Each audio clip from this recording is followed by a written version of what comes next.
And one of the things that was discussed last week with the federal government officials was on the need to expedite the process of establishing an interim arrangement. And banking services were supposed to have been restored a long time ago, but other than physically opening the gates of the banks, banking services have not been there. But in our most recent engagement, yeah, we were able to convince the federal government that banking services should not wait until the establishment of an interim arrangement. In fact, they have already begun sending physical cash to Tigray. Today, I know banks have already started providing services with the first consignment of cash having arrived in Mali yesterday. We'll hopefully see more activities. Air transport services have been restored, but still there are all kinds of encumbrances when it comes to the smooth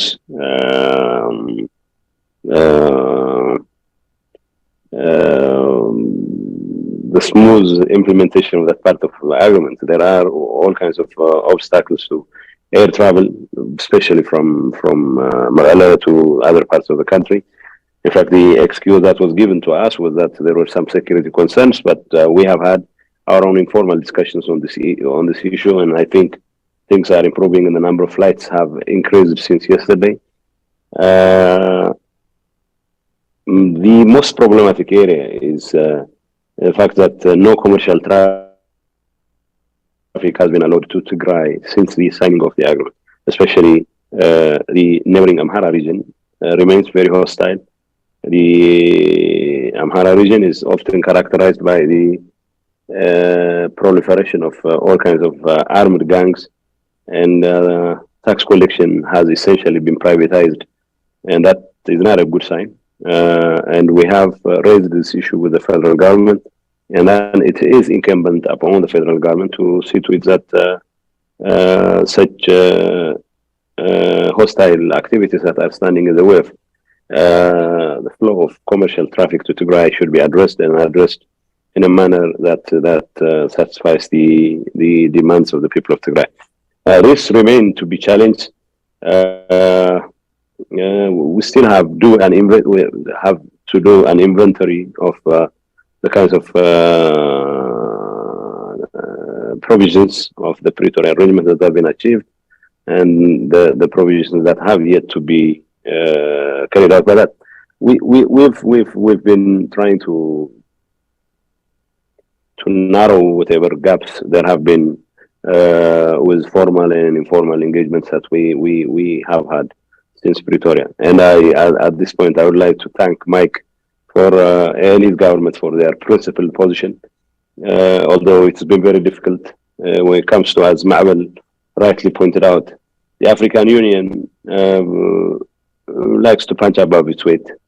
And we're not particularly excited about the kind of role they have been playing. Of course, in any African environment, the role of AU cannot be discounted and should not be discounted. But to say that everything that has been done was achieved by the AU requires a bit of a stretch. In fact, if it wasn't for the kind of support that Mike and his government and even the UN have done, I don't think the AU itself would achieve much. But we'll continue to engage the AU. But it's also our hope and expectation that with the need to not only restore services but also to undertake the rehabilitation and reconstruction of war-ravaged Tigray and other parts of the country, the role of the international community cannot be more emphasized at this point in time. And whether they like it or not, the federal government have to grapple with the fact that the role that the international community will have to play needs to be underlined, and then to just continue harping on the same string that African solutions for African problems. Well, that mantra is very much repeated again and again, but whether we like it or not, there still is a room for the international community to play. That would also include ensuring accountability for the implementation of the agreement, ensuring accountability for whatever crimes that have been committed over the course of the 2 or 3 years of conflict in Tigray. Accountability is not just about of the federal government, but also other entities that have been involved in the war in Tigray. Yes, there is a role for the international community. I personally believe that there are certain things that we have achieved. There are certain things that still have achieved, but the fact that there is a deep running mistrust among between our two sides is something that should blame for our failure to achieve all the results that we should have and could have achieved if we continue to implement the agreement in that was good phase. But continued engagement has also helped in narrowing the confidence gap, the trust deficit, and it is my hope and expectation that with more engagement and with more willingness on the part of the two sides to make some kind of leap of faith, then we'll be in a position to address whatever challenges we continue to face. Thank you for shedding light on what's happening on the ground. That was very informative, and I'm pretty sure a lot of our viewers and a lot of the people from the diaspora are tuning in and hearing directly from you on what's happening, what can happen, and how we can all collectively work together towards a better Horn of Africa. So the next question is for Faisal Roble. From what I've observed, the question or topic of nation and nationalities and multinational federalism is not being discussed enough. Most communities in Ethiopia have shown their support for multinational federalism, albeit that outlook has been overshadowed by mass violence and alt-right nationalism in the last couple of years. From an authentic Somali perspective, can Ethiopia enhance, establish, or salvage a multinational democratic federal system of governance? And can you provide highlight on the deep-rooted inequalities in representation and resource distributions? Thank you very much, Hafsa. I'd like to take the opportunity to thank Mabel and Michael and Mike Hammer, whom I officially cited in an article as the most effective envoy in the Horn of Africa.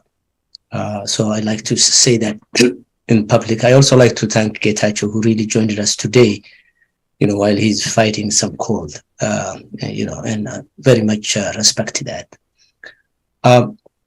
I think the question you are asking me is probably the essence of what's wrong with Ethiopia, or why Ethiopia is having some of the challenges that we see. It's a historical issue, it's a sociological issue, it's a political issue. Ethiopia has missed several opportunities to address the issue of nationality and democratization. I think it has not gotten a model or a formula to really address that issue. There are forces within the Ethiopian political landscape who still believe that Ethiopia is or has certain structures and certain modalities, and they like to continue that. I think in the past we used to talk about the Abyssinian dominance. When I say Abyssinian, Amhara, Tigrinya dominance of the Horn of Africa's politics, particularly Ethiopia. I think that has been shattered. I think like Somalis, like Afaris, like Sidamas and what have you, Tigrays have always also been part of the oppressed, except that 30 years that TPLF was a major player in the political scene. That has also been changed with a 2.5-year war that really killed the largest number of civilians in the entire probably African continent, as far as we know, if not only Ethiopia. I think there are forces still that are still denying the Ethiopian democratization to take roots in the form of multinational democratic system. As you know, the existing constitution calls for that, but some political forces that are powerful, that have been connected through historical means with the West, have really sold the idea that the Ethiopian constitution promotes ethnic violence.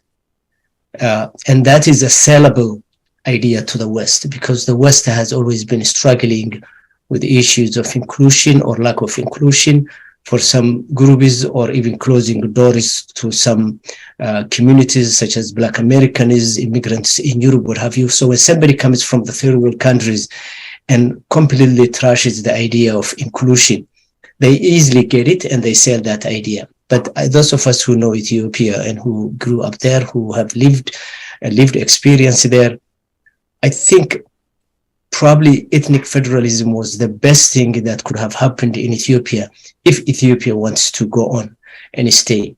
The question is how you're going to really implement that ethnic federalism or multinational federalism, if you will.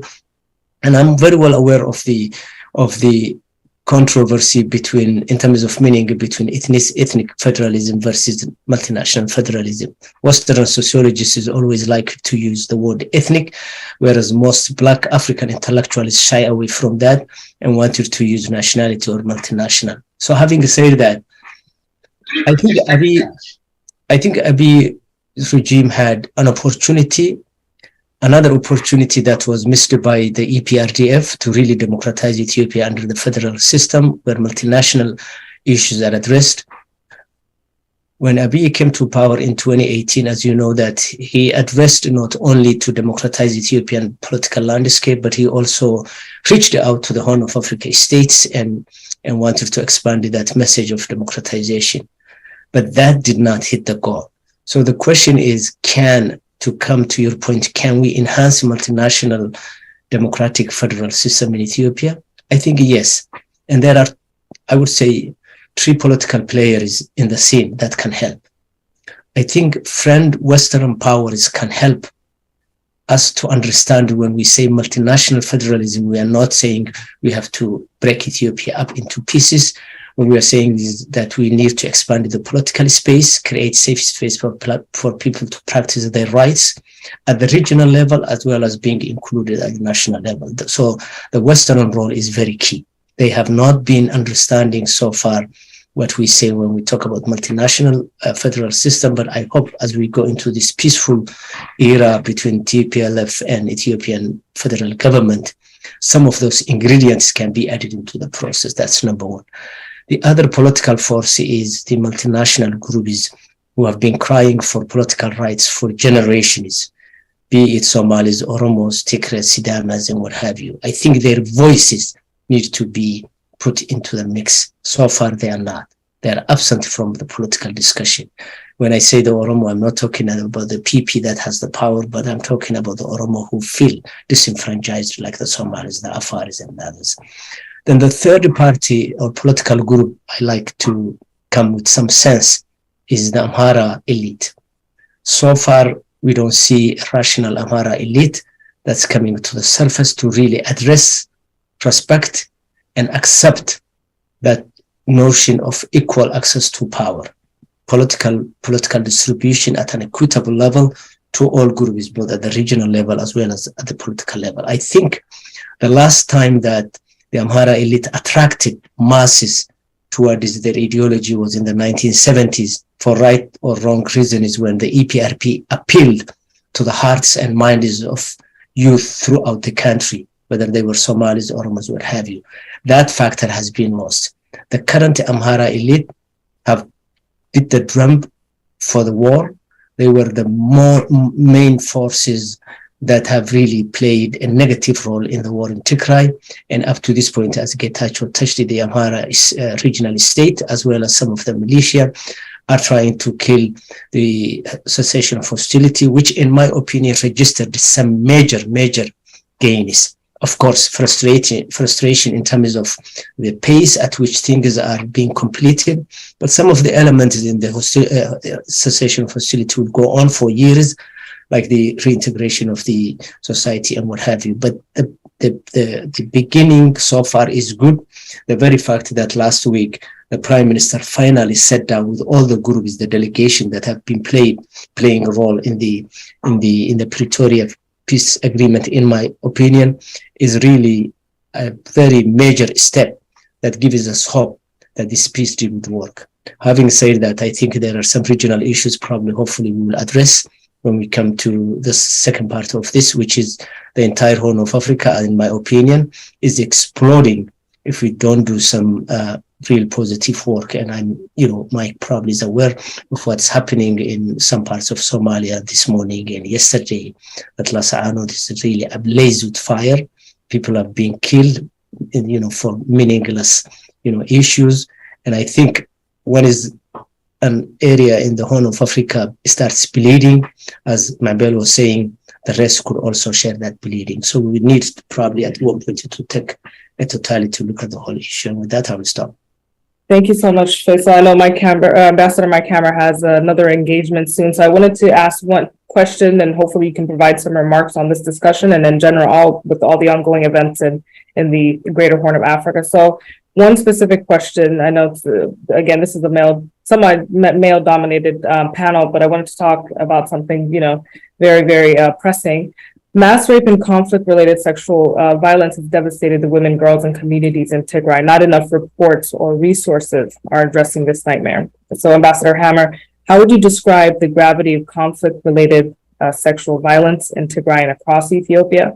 And what needs to be done to urgently address this? And how can civil society organizations like Mabel representing Tigray Action Committee and others be supported in their work of empowering people, especially the most vulnerable? So hopefully if you can, I know it's a loaded question, but hopefully you can answer that question and also provide your remarks before you maybe exit the discussion. Great. No, thank you very much, Hafsa. I'd be delighted to address the question. Let me just first say thank you for inviting me to participate, with this distinguished group of panelists, and what I really appreciate is that I have an opportunity to participate in a woman-led initiative. So absolutely, we need to empower women and give women a voice. And I credit you for your efforts, and thanks to also the Minnesota Institute of the Horn of Africa Studies and the United Women of the Horn and the Tigrayan Action Committee. Let me just start by saying, as we've now hit the 3-month mark since the Pretoria Agreement was reached, that we really do need to commend those who were in Pretoria. And I see, obviously, Getachew Reda is here with us today, and then hopefully National Security Advisor Redwan, who is the lead negotiator for the government of Ethiopia, will participate in this call.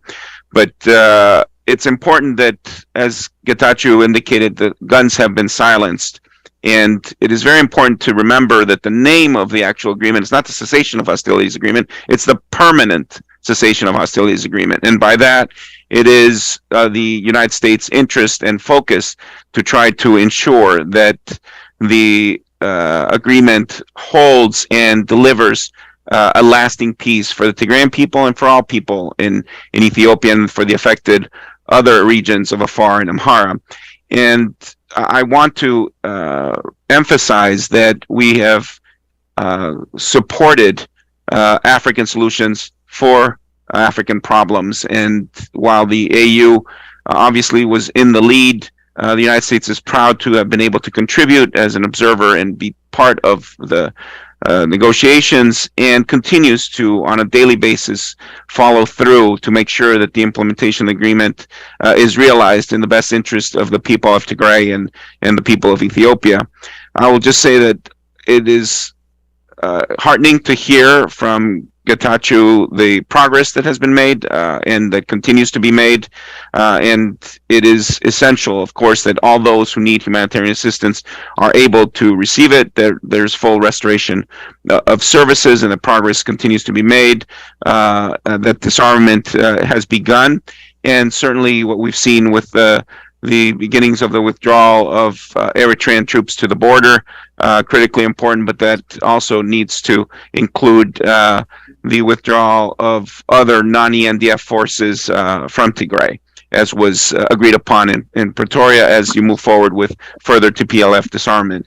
But one of the issues in the lead-in to your question on sexual violence, which has been horrific, and we must all recognize that the last 2 years of war were devastating for Tigray and for Ethiopia, and that now that peace is taking hold, part of the agreement in Pretoria, and Getachew Reda referred to it, is the need for accountability for those who have committed gross violations of human rights, those who have been responsible for untold incidents of sexual violence, rape, and you can rest assured the United States will continue to support and be a voice to try to encourage that accountability is followed through.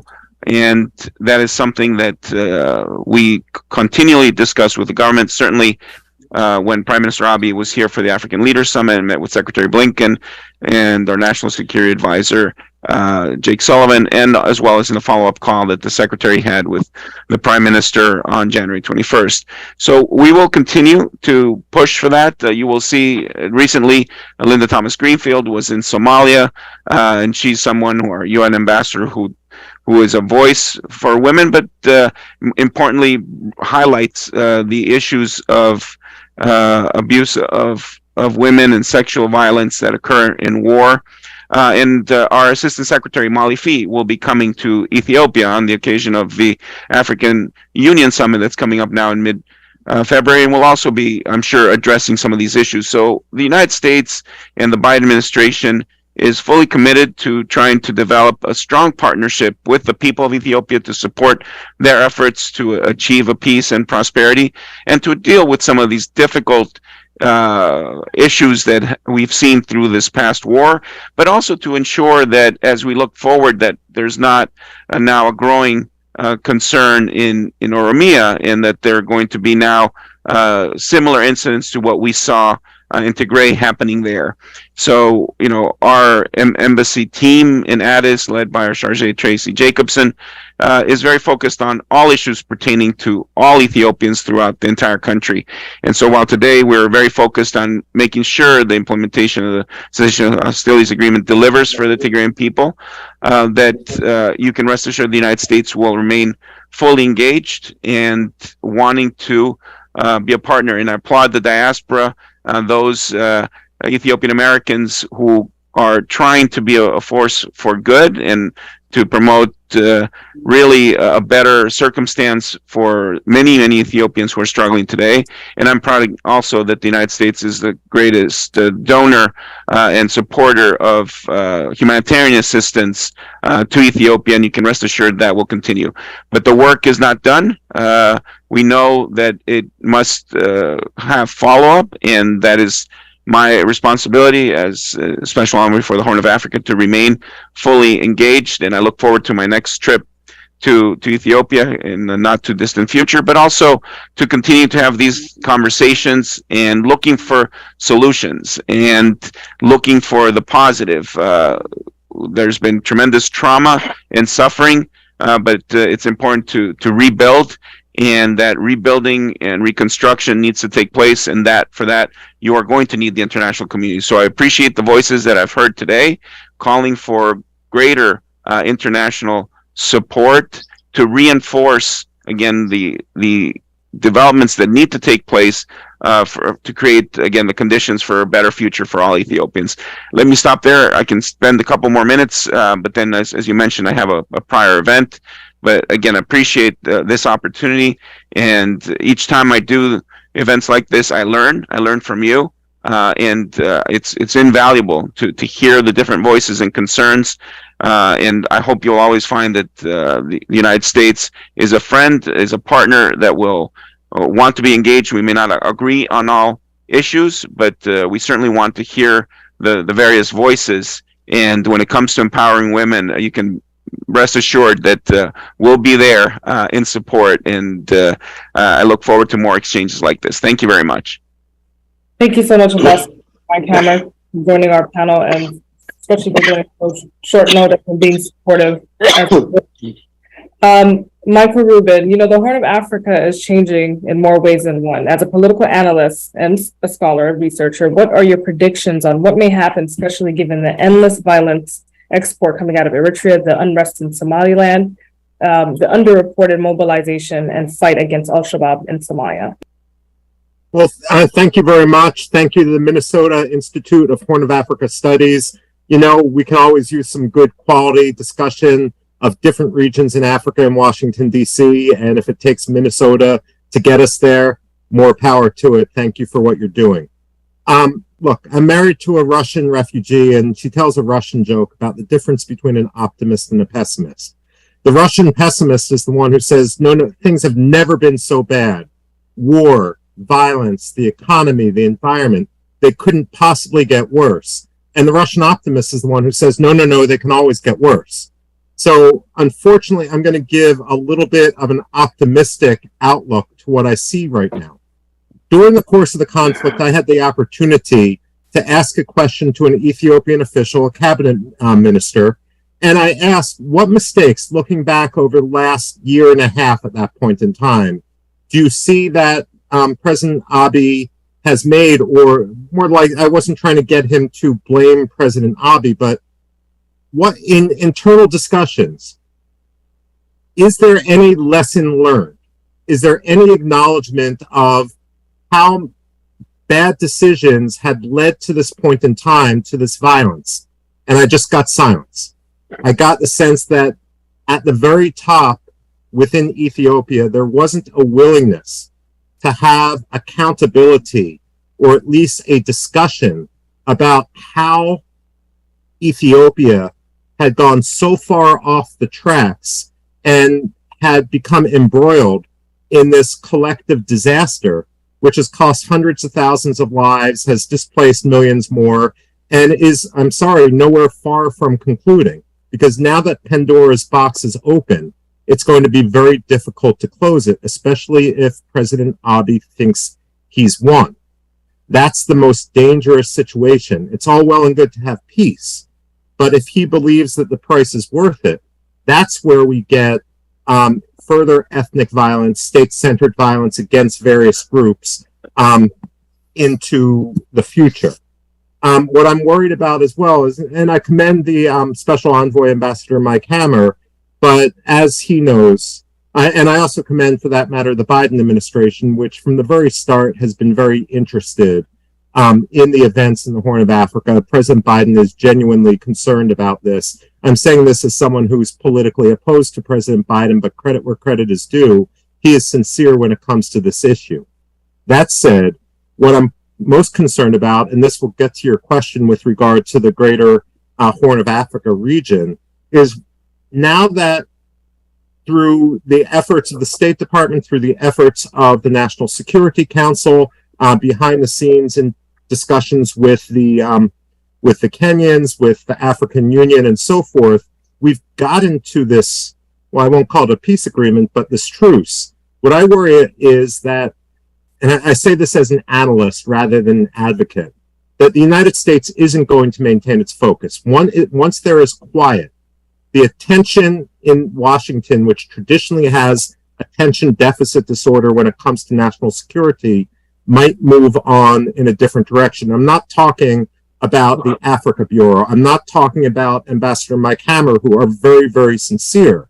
But I'm talking about getting to the 7th floor of the State Department, to the principals in the White House, and so forth. We need to make sure that we're not at the end of that Washington understands this isn't the beginning of the end. This really is the end of the beginning. Now, when it comes to African solutions for African problems, I understand the origin of this phrase. I've heard it from certainly people like Paul Kagame in Rwanda, certainly from the African Union, and so forth. But African solutions for African problems doesn't need to be an excuse to foist off what really is an international issue.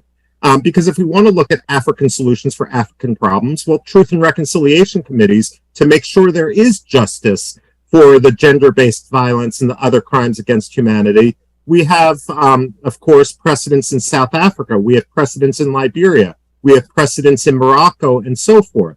So there are African solutions that can be applied, not to push away interested parties, but to embrace the best practices. If we want to look at democracy, well, why shouldn't we look at countries like Botswana, South Africa, and say there's no reason why Ethiopia, and for that matter, Eritrea, shouldn't be judged by the same standards? I would urge the United States to call out the Eritreans directly. We're not talking about non-ENDF forces. We're talking about an Eritrean army which is illicitly on Ethiopian soil in a manner which is undercutting very much the security not only of Ethiopia but the entire region. What we've learned is what happens in Ethiopia doesn't stay in Ethiopia. We've already seen blowback in Djibouti. We've seen blowback in Somalia, at least under the time of Mohamed Farmajo, with regard to the forced impressment and human trafficking of young Somalis who were sent to Eritrea for quote-unquote training. The fact of the matter is we have a real problem there. Now, when I've talked to African leaders, one thing as an academic, I'm not a diplomat, I'll speak directly.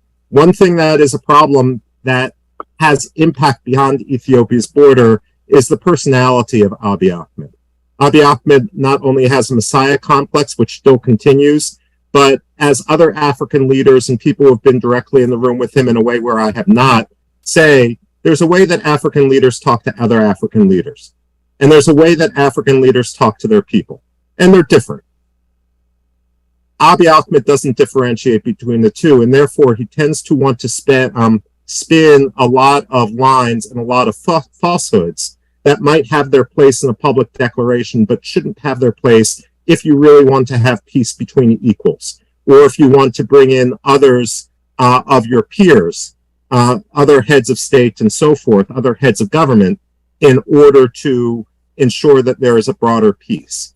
I worry that this personality flaw, this desire to maintain a personal power to not recognize mistakes, is going to lead to a situation that we've seen with other countries, including Isaias Afwerki, including people like Recep Tayyip Erdogan in Turkey, where in order to distract from failures inside a country, one whips up nationalist sentiment and either directs it against a minority in one's own country or directs it against neighbors.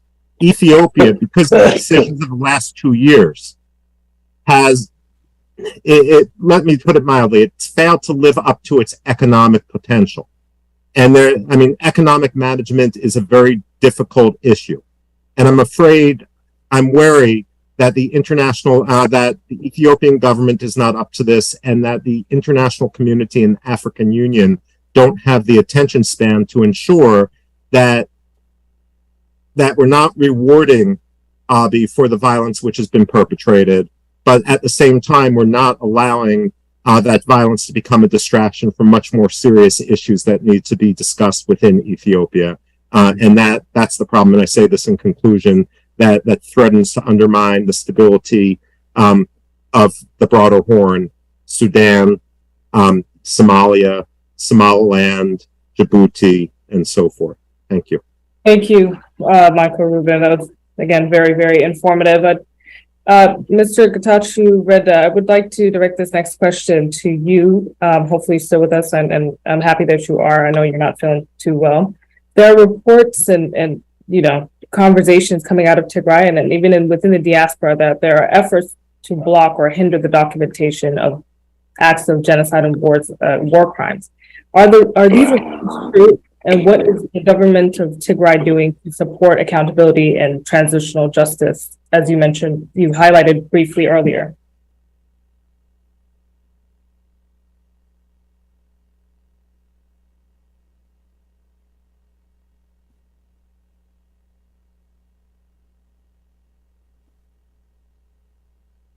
Yeah. It's a heavy question, but it would help a lot of people who have been asking that question the last 3 months. Are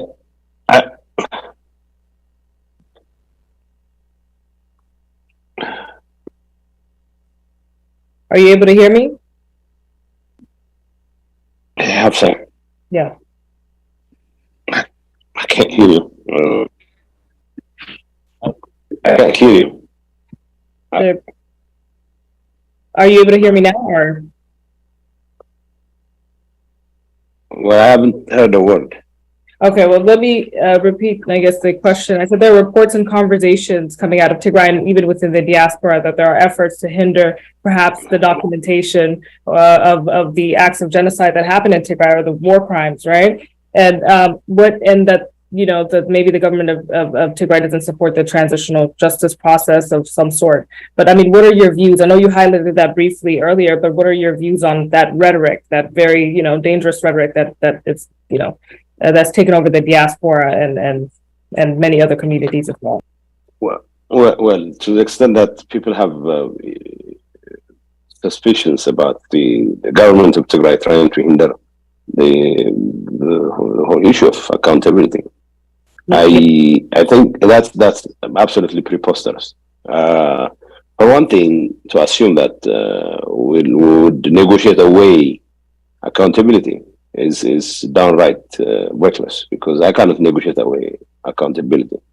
I cannot negotiate away Abiy's accountability for whatever crimes he's alleged to have committed, and he cannot negotiate away my accountability as long as there are allegations that are going to be attributed to me. So what we are saying at this point in time is, you know, Pretoria was essentially about cessation of hostilities.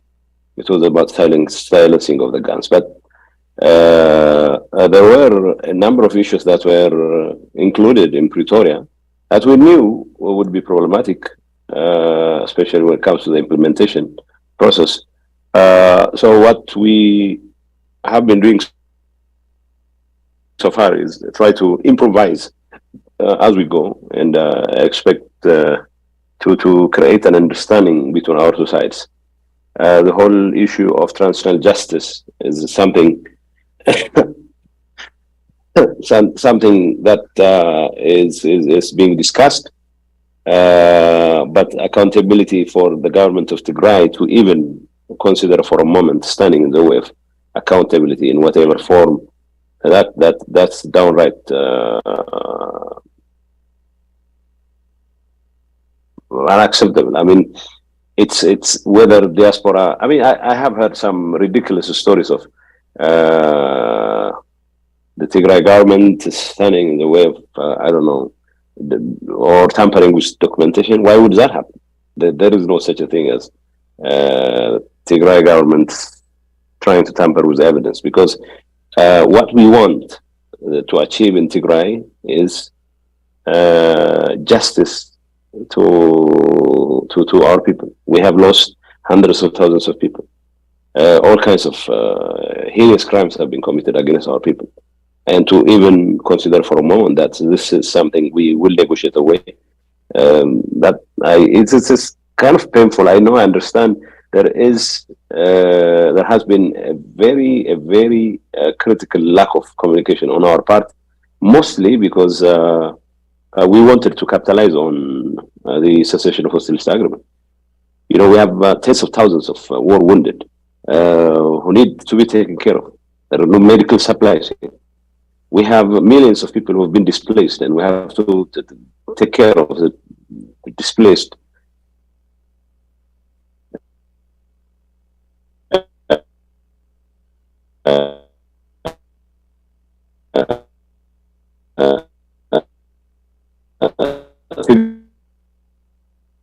Who all over Malaysia's decision to remain silent under even constant call for communications by the diaspora, simply because we wanted to maintain a modicum of normalcy, a modicum of peace. I would say we know the diaspora have been very active and very consistent when it comes to exposing the crimes that have been visited upon their people, and he feels that our failure to communicate the process that led to Pretoria and whatever happened since Pretoria has contributed to the confusion. And thank you, Hafsa, in fact, for creating this opportunity. Although I have serious health issues.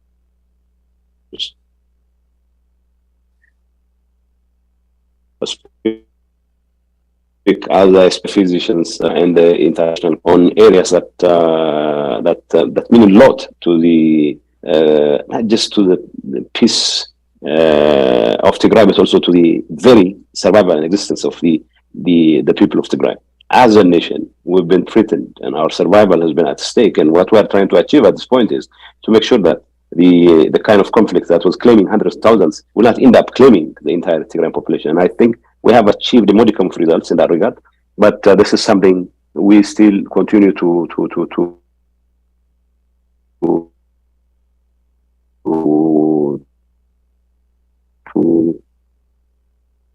work really seriously on federalism and Tigray, whether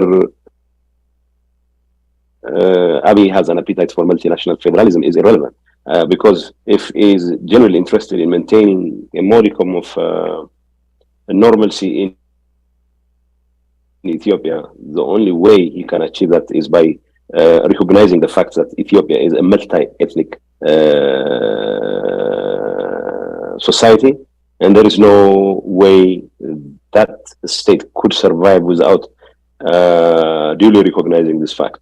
In fact, as far as we're concerned, it's not just the existing constitution that can ensure the survival of the Ethiopian state. In fact, if we should go beyond that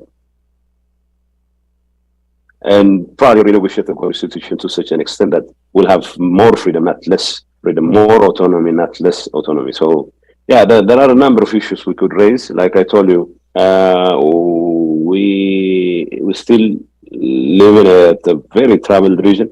The Eritreans are still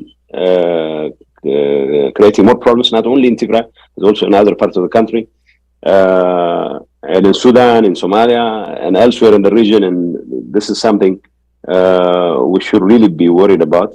And Tigray, the conflict in Tigray has been an integral part of the challenge that is bedeviling the entire Horn of Africa region. And with the right mix of choices of policies and with the right involvement of the international community, we could not only maintain a modicum of peace and normalcy, but also work towards a much more enhanced cooperation in the entire region. And if Ethiopia is going to contribute its part, like Michael Rubin was saying, it has to find a way to come to terms with the fact that it has failed miserably, especially the government cannot continue to deny responsibility for what has happened as a result of the proclivity to address every politics through it is that will continue to suffer, and it is going to be an existential crisis as far as Ethiopia is concerned. We know there are communal violences here and there, in Benishangul, in Oromia, in Amhara. It is as if every nation and nationality are pitted against each other, and the only way you can address that is by recognizing the fact that Ethiopia as a multi-ethnic federation, in fact, should go beyond the existing constitution to accommodate the need for more autonomy, not less autonomy. I don't know. I wish I could say more, but like I said, I have more issues. I hope this is not going to be my last engagement with your institute. And I would give a shout out to Ma'wil and Hausen and Mike, both Michael Rubin and Mike Ham, and Faisal Roble, whom I bumped into in Nairobi last time I was in Nairobi. I hope we'll continue to engage each other, and it's been quite a challenge for us to get the message out. But I hope we'll do more, and let's keep in touch. Thank you. I have difficulty focusing. I'm so sorry, but yeah, I'll definitely keep in touch, Hafsa. Well, thank you so much, Dr. Reda. Your attendance and feedback is highly appreciated. Thank you.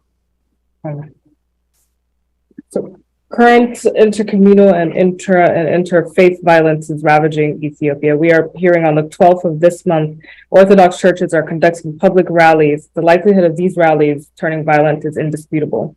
The landlocked country is used to violence between communities more than it is between followers of, say, whatever faith.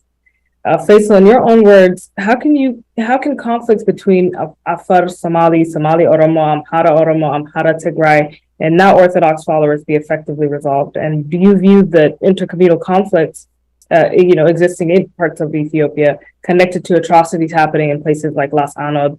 And what are your overall views on that issue? Yeah, thank you, Hafsa. I think, the region has always been short when it comes to self-determination and accepting the rights of people, little people, if you will, or people who don't have the state power. And intercommunal violence are two levels. One is the one that happens, say, between Somalis and Afar, and Somalis and Oromo and Tigray and, say, Afar. Those are usually government engineered, in my opinion. And I think those conflicts have been intensifying since Abiy took power. The Somali-Afar conflict was never something that people really just looked at it in a big way. Afar-Tigray conflict was not even also registering in the radar for a long time because people respect each other, although they may have difference. I think the devastating conflict is always the community that assumes the power versus the ones that they want to rob. The current Oromo-Somali conflict is very serious, simply because Abdissa is a close ally of Abiy Ahmed, his right-hand man, and he has been putting tremendous undue pressure on Somalis. If you know that he unilaterally putting a dam to the tune of 400 million birr, only 10 kilometers from Jijiga, which is the capital city of the Somalis. Although the existing Ethiopian constitution says that no other regional government should put or come or place a project within 60 kilometers of a region's capital. So because the Somali regional president is your typical political retailer, meaning always selling his soul to the highest bidder, who initially, when the Tigray war was waging, sold his entire soul to the war and, advocated for violence and war just to be on the good side of the then what he told Amara elites, is now also selling his soul to Abdissa simply because he thinks that he can save his seat, because Abdissa has direct access to the Ered Kilo political power. So I think the conflict that we often see is a conflict that the people who hold the power use those powers in order to either rob or ambush the little guys. The Ethiopian Church, Orthodox Church, Tawahedo Church, historically owned 1/3 of Ethiopia's land, particularly agricultural land that are located in the Oromo, Sidama, Afar, and fertile regions. That had continued for generations. And as you know, the church was always the number one arm that the government used in order to legitimize its government. It never sought, the Ethiopian government never sought legitimacy from the people, from the peasants, from the regional government, or from the Muslim, which in my opinion is the largest religious group, although it's always downplayed. The government always received its legitimacy from the church and those who are affiliated with the church. So this is now being ended. Ethiopia has passed through so many years. The old Ethiopian exceptionalism is falling at the seams. You can no longer hold Ethiopia together by appealing to the Christian West and telling the Priester John story that says Ethiopia is an island Muslim island, so the West should come. I think that those days are gone. Today, Somalis feel more affinity with Tigray because of massacre and atrocities and genocide that they have seen. As much as Tigrays now understand the genocide that Somalis were subject to in 2010, 2014. So I think the entire Ethiopian thinking, as Mabel was saying, the thinking of the people of Ethiopia have completely shifted. You can no longer approach Ethiopia the way the West either approached, the Western scholars, who 90% of them were Jesuits, who felt Ethiopia as a Christian state to be saved and safeguarded. That's no longer is on the table. We have seen the Ethiopian Orthodox Church being silent when atrocities and human rights violations were committed against Tigrayans in mass, despite the fact that the top person in the church claims to have hailed from Tigray. So I think the Ethiopian Orthodox Church's current conundrum is mainly, in my opinion, when you come to the Oromo issue, theology liberation. Oromos want to remain Orthodox Christians, but their own Orthodox Christians. They want to remain Christians, at least to those that are Christians, they want to remain Christians with their own language, control their land, probably regain the land that they lost to the church. And how can we reunite this? I think it's very difficult when people don't see the other person is right to unite. So as I said earlier, we need a serious engagement with Amhara elite, who would want, on the one hand, to keep Ethiopia's unity, but at the same time denying people's rights to come to their senses, sit around the table and talk to people. In terms of the greater Horn of Africa and Somalia and Somaliland and what have you, I think Somalia in general did very well when it comes to making sure that the country doesn't descend back to violence. If you recall, the last 30 years, the government in Mogadishu, for right or wrong reasons, did not really put any pressure on Somaliland. But I think Somaliland just maximized its demands and refused negotiation on the territorial integrity of Somalia and the national sovereignty of Somalia. No nation walks away its own sovereignty so easily. So I think it's probably time that we look at Somalia in its holistic form and see if we can bring the forces together, reunite Somalia so that for the interests of the region, Somalia is a partner with a peaceful Ethiopia. I like what Michael said. Ethiopia is not going to get peace and a chance to recover from what it has seen unless Prime Minister Abiy A understands what he has done, B comes into public to accept a full-blown, unmitigated transformative justice, if you will. I wouldn't even, I would really put it very high in a way that they are fully accountable for what happened. And then after that, talk about unifying the country. Even if that has to cost, as Getachew was saying, putting people like Abiy, people like Getachew under the radar of justice. You cannot really bury under the rug what had happened in Tigray. You cannot also bury under the rug what happened to Somalis between 2008 to 2014, where the Ogaden region was blockaded for months and months, and about 10,000 people at least died within a short period of time. Ethiopia needs a holistic reconciliation where transformative justice is applied and people who have committed crimes, political and human rights crimes, are put into justice. Thank you so much, Faisal. I know our program is slowly but surely coming to an end. I wanted to, since this program is going to be broadcasted on different media platforms and the likes of Ambassador Ridwan Hussein and even people within Aras Kilo and the government and Tigray and also Washington, D.C., and a lot of people are tuning in. And this is going to also be pre-recorded. I wanted to ask and circle back to Mabel. You and your family have been directly impacted by the ongoing situation in Tigray. You are joining us on this platform with those involved in impacting your life, the life of your family and your loved ones.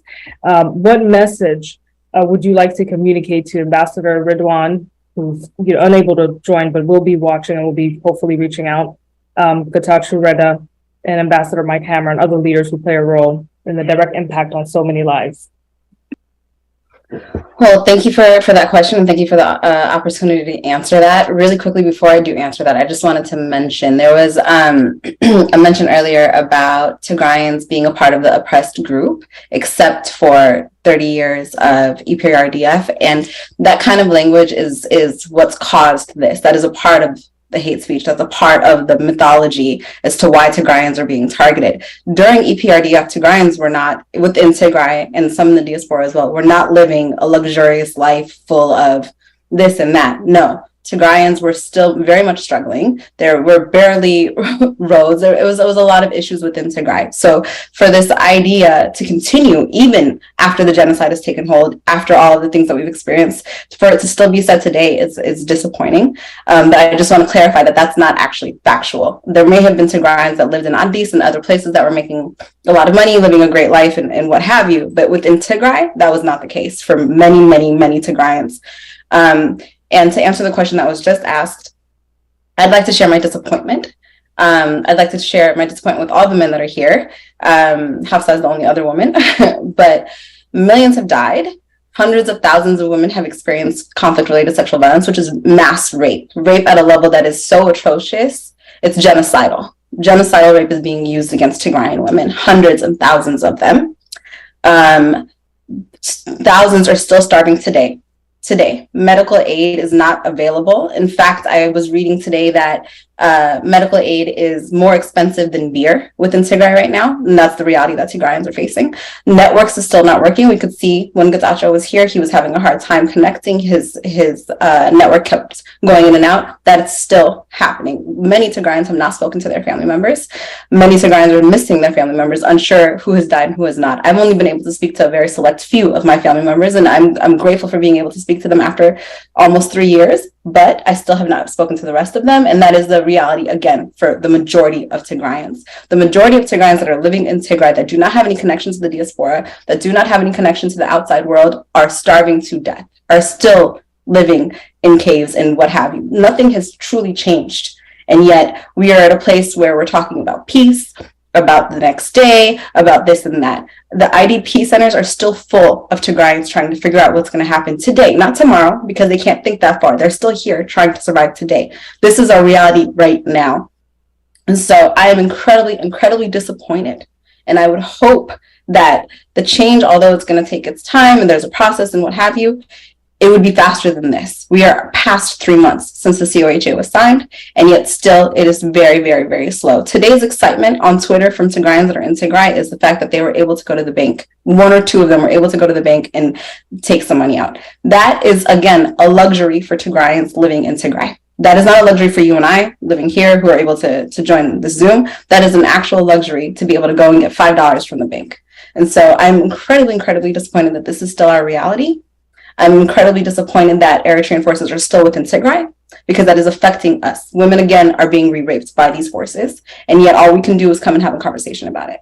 The lack of action that has been taken in Tigray is incredibly disappointing, and I'm saying that now as loud as I can, because the men that are a part of this are able to do something about it, and have been able to do something about it for almost 3 years and have not. And the things that they have done have been very slow or less than acceptable, in my opinion. I'm not willing to accept what has been done for Tigray, and I don't think any person should accept what has been done for Tigray or continues to be done to Tigray and to Tigrayans. I am disappointed, I am upset, and I am angry because this is happening to my family, and it shouldn't be happening to any family at all.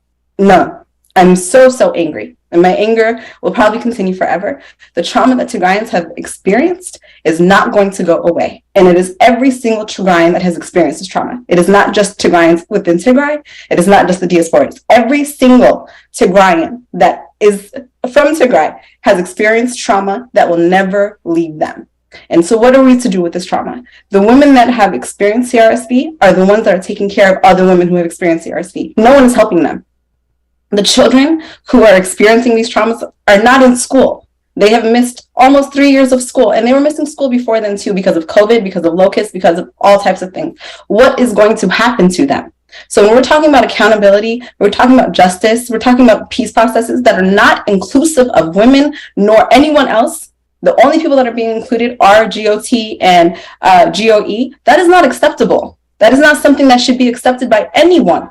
Hundreds of thousands of women have been mass raped. Genocidal rape has been used against them, and they are being shut out of a peace process that includes their future. That is unacceptable. That is not something that everybody should say okay to. I'm very upset, and I'm thankful for this question that I'm able to express my anger, because for a woman who has experienced rape, who has to take care of herself, who has to take care of the children that are around her, who has to then take care of the future of Tigray, to be excluded from a peace, I'm putting in quotations, a peace process that affects her is disgusting and it's disrespectful. And so I'm very disappointed, and I'm hopeful that the men who have the power to do something about it, because these are all men who are doing this. These are men who raped these women. These are men who killed these people. And these are men who are doing a peace process, excluding others. And so I hope that these men hear me very, very, very clearly and take actual action in stopping this, because this is not ending in Tigray. It is continuing in Ethiopia. It's continuing in the Horn. It is continuing throughout Africa. And African men need to be a part of the change for all Africans, all of us. It cannot be on women who are being forgotten and pushed back. It's not acceptable, and I am angry. Thank you.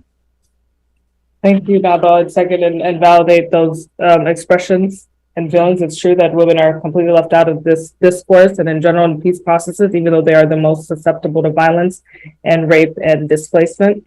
And I'm hoping Ambassador Mike Hammer, Getachew Reda, Ambassador Ridwan, and even people within the federal government take that into strong consideration when they are, later participating in upcoming conversations and viewing this pre-recording. I wanted to, before we conclude our conversation today, I will give a moment to each panelist, and I'll start off with Michael Rubin. What important message would you share with our viewers and the greater public today? And what is your, concluding message on peace and change and transitional justice in the Horn of Africa during this difficult time? Well, first of all, peace and transitional justice aren't going to be easy. It's going to be a generational program.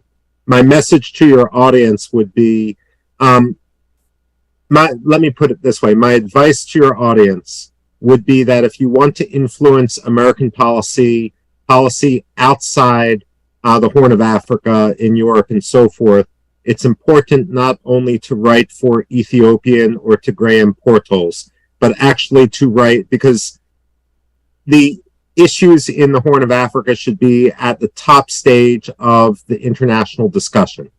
Therefore, there's no reason why both the victims of or activists involved in gender-based violence, or members of the elected government, or members of the opposition, or former fighters can't write for the New York Times, can't write for the Washington Post, can't write for the Wall Street Journal.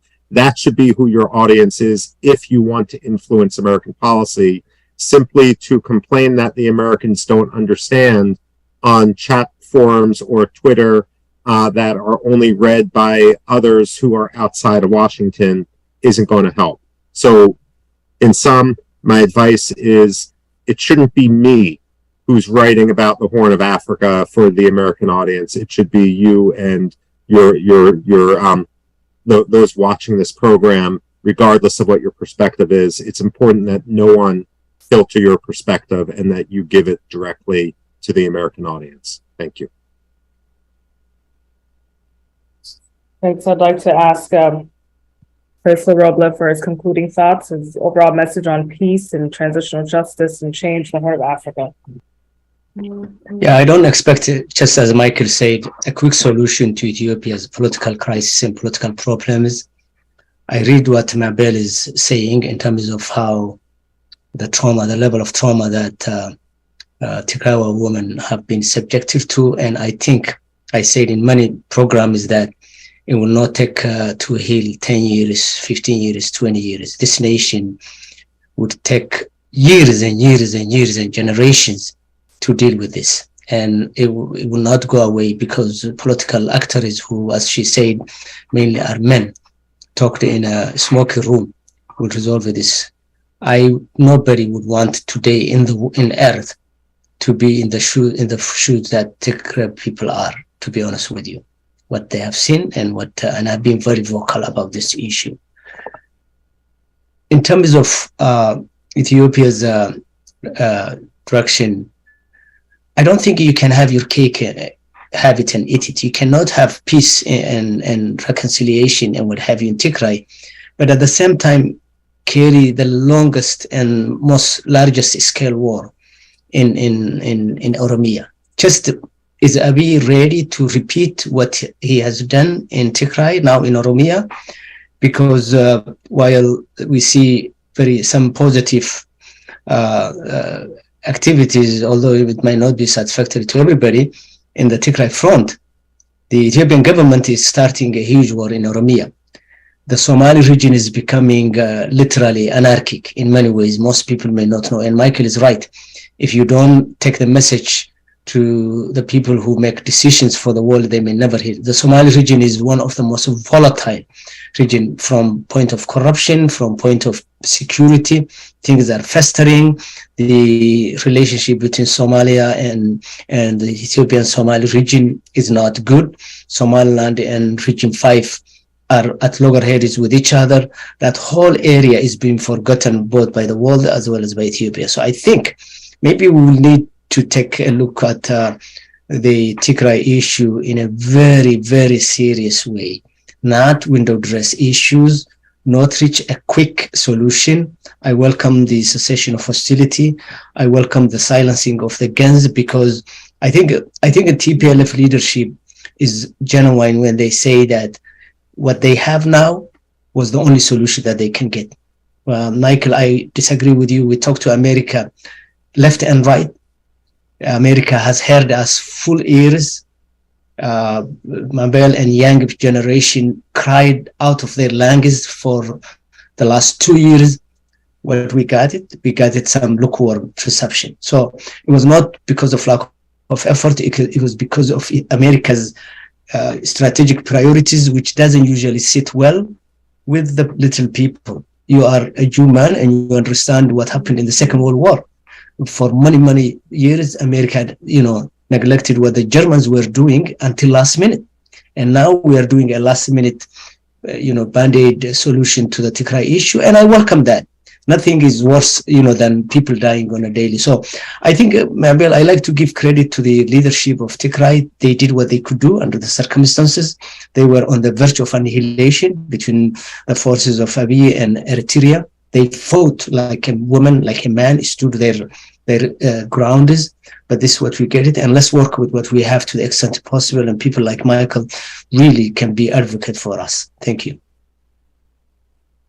Now, Mabel, your closing thoughts before I close up the program today. Sure, thank you. I feel like more inclusive dialogue, like similar to this, is important and it's helpful. I think we need to speak to each other. We have not done a good job of doing that for the past 3 years. All of us need to be in conversation with each other. Oromo, Amhara, Afar, Tigray, like all of us need to be able to speak to each other, and we need to feel heard. We Tigrayans have felt voiceless. We have been saying we are voiceless for the past 3 years, and to have that feeling is very minimizing and diminishing. And I'm sure that others feel that way too within Ethiopia. And so being able to actually have dialogue across the board within different nation states, ethnicities, I think is really important. And I think that will be the way towards a sustainable future, be it as peaceful as possible. But I really feel like dialogue is the only way currently. And also actual accountability and justice and inclusion. And that means including women in all things across the board. And so again, I'm really thankful for this opportunity, and thank you so much for everything you're doing, Hafsa. Thank you, Mabel. To close off the program, Minnesota Institute of Horn of Africa Studies wants to thank all the panelists, Faisal, Mabel, Ambassador Mike Hammer, Getachew Reda, and Michael Rubin, and our viewers for tuning in to this important discussion. We hope to see more discourse and public engagements on the current events of the Horn of Africa and do our part in supporting peace efforts and transitional justice. I also want to acknowledge the many communities who have reached out and expressed their support and concerns, and we hope to be more inclusive as time progresses in the near future. Have a wonderful day, everyone, and we'll conclude there. Thank you, everyone.